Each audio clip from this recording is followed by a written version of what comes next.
Hello, everyone. This is Cyndi Fry with Insurance Agency Marketing Services, the Business Process Manager. I'm going to be giving you an overview on iPipeline eApps, which is our eApp solution for life insurance business.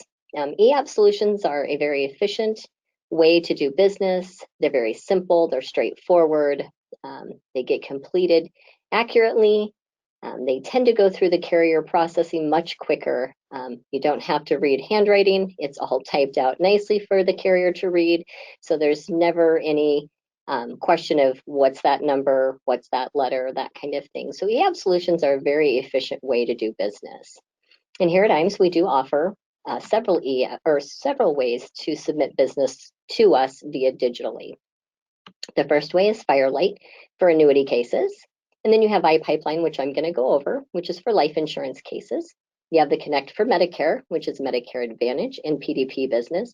And then we also have an upload document option on our website, which allows you to upload any paper application to us securely. So on IMES's website at imesinc.com, you will need to log in. Then you will need to hover over eApp Solutions. And again, you're going to see those solutions that I just mentioned, Firelight, iGo, and Connect for Medicare. So in this presentation, we're going to go to the iGo eApp solution. Once you go there, you're going to need to scroll down until you see this dark blue section with iGo eApp right there in the middle. You're going to want to click on that, and then you're going to want to launch iGo. Once you launch iGo, you're going to see this screen. This screen is where you can start a new case, or you can view cases you've already submitted through iGo or started with the iGo process. Once you click Start New Cases, which we're going to go over today, you're going to see this screen. This screen is going to pop up like every other screen after this, and it's going to have yellow highlighted sections.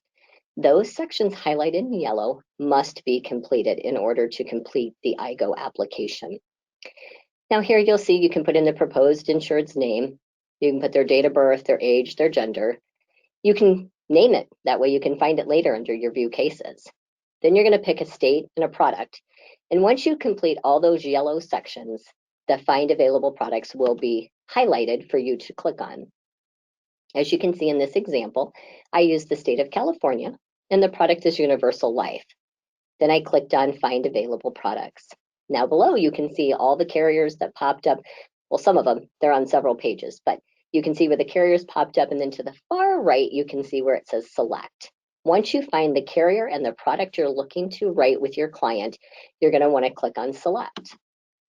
This page is just showing you there was additional carriers and additional products that we could select. Now for this demonstration, I did select North American, the Custom Guarantee Gen 9. So in this that I'm going to show you, the next is going to be specific to North American. And you know that by on this screen, you can see at the top left, it says North American. So here, the first page we come to is a pre-qualification page. Now this page just kind of tells you what is allowed when writing an e-application. For example, large face amounts, 10 million or larger, you cannot do an e-app. And then of course, the insured, there's maximum of 1, and so on and so forth. So as you read through that, so you know and understand what you can do with an e-app, at the bottom it says request type. So here, if it's a new business, we're going to do new business.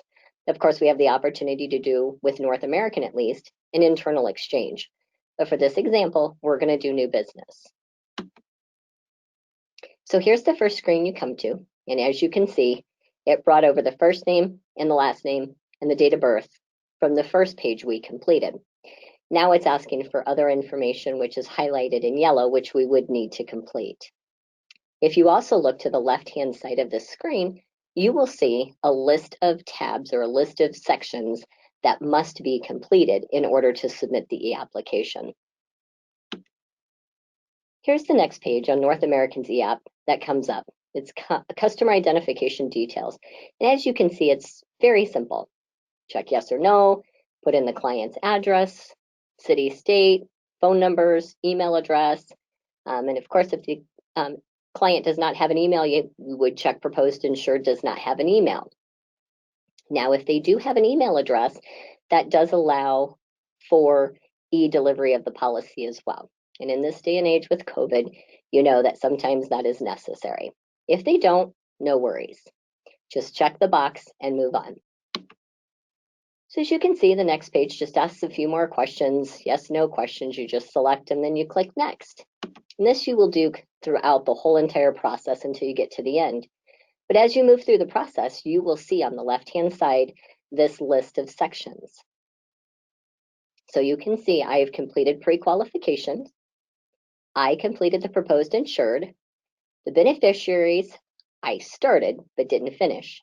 The plan information, same thing. I started it, but I didn't finish.